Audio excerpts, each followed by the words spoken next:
a disobedience or a curse operating in your life, you got to understand what that means.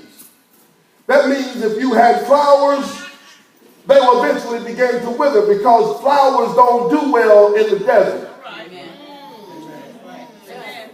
You know, some of you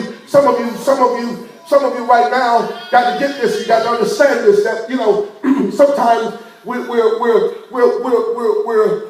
this is how deception comes in. The enemy deceives us because he makes it where there are things that the devil has been given authority to do. In other words, the devil has been given authority over the systems of this world. And because, hear me now, I want you to get this, because I know I'm not going to finish this work with me. We're going to stop when the Holy Spirit says that's enough. But you got to understand the systems of this world, and because you are still getting some drippings, you in your disobedience or in your cursing, you are thinking that what you're doing is you are receiving the blessings of the Lord. It's deception. Because what the devil is trying to do is get you a little bit further away, and then he's going to dump you like, he's going to drop it like it's hot. Is that the right thing? Okay. He's just going to drop you just like it's hot. Hallelujah, somebody. What I'm telling you is the devil is setting you up for the greatest bamboozle you've ever been set up for. You want to look at your neighbor and say, don't be set up. Hallelujah, somebody. So that place, dead place. Curse is like a dead place. Place that's dead.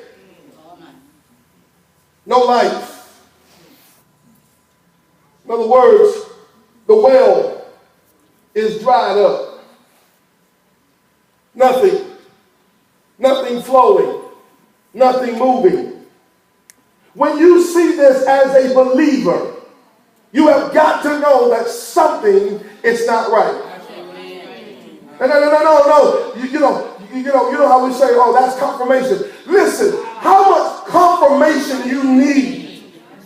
I mean, your well is dried up. Nothing is growing in your life.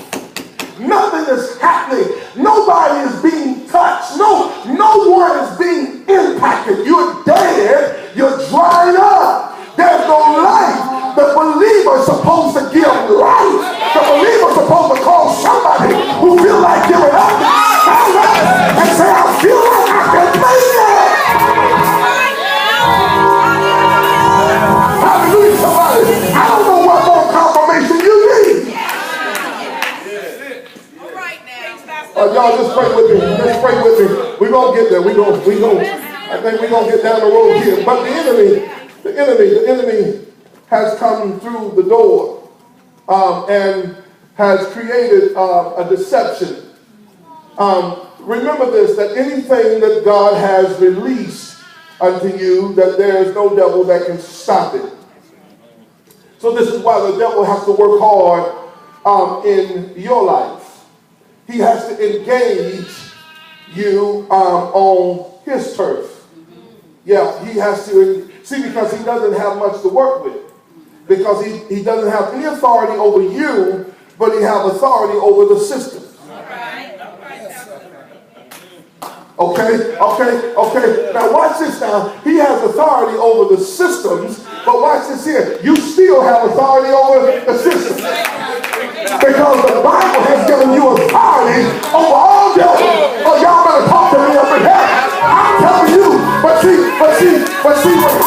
what happens? You don't come to prayer. You don't come to Bible study or what we call discipleship training. You don't come to Sunday school.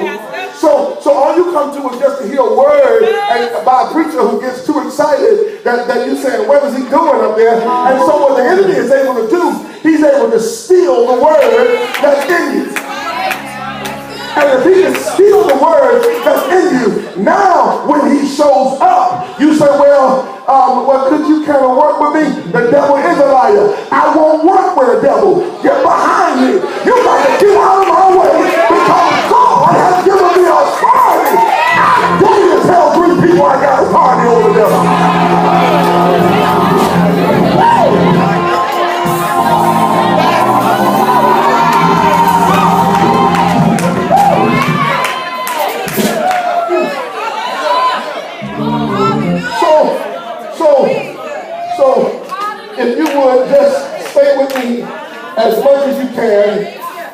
because God is going to shift somebody on the day. On the day, I know I won't be able to get there, but I will just tell you what my intent was. My intent was to give you an understanding of how to release the promises of God upon your life. We may cover that. But now these other two, I'm not sure. It's to give you the understanding of how to break the curse that has hindered the promise. And then the third area we were going to try to work with was how to understanding how to maintain victory over poverty, watch this, while increasing your empowerment of wealth.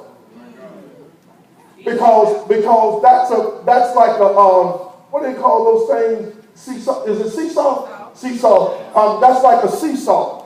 Sometimes you're up, sometimes you're down. Sometimes you think you can, sometimes you think you can't. Poverty says you can't. Empowerment of wealth says I can because he called me to be a lender. Yeah. I cannot walk where God has called me if I am not in a place of empowering in terms of wealth. I have to have something.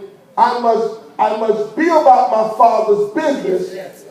You know, you got some believers who think it's all about that, and it's okay. I've been around people in the church, and they felt like, you know, they could live in the worst conditions and drive the worst vehicles and just barely have any kinds of means. Okay, you won't think like that and go to heaven, that's fine. But I'm going to tell you, it's going to be hard.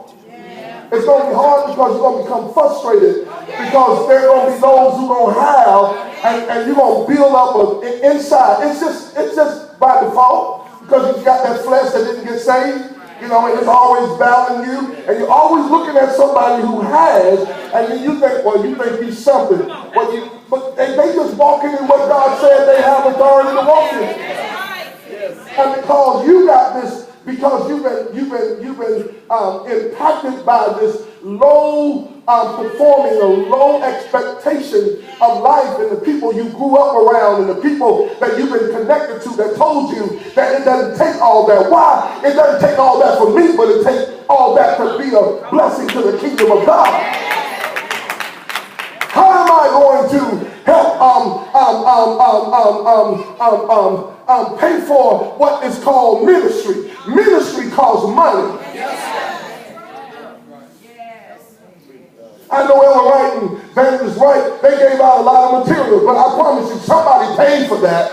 I promise you, somebody, when you go around and you teach and you have material, printing costs you something. And you may not see it because you're not paying for it, but somebody had to pay for that. Sometimes we can fall into these traps.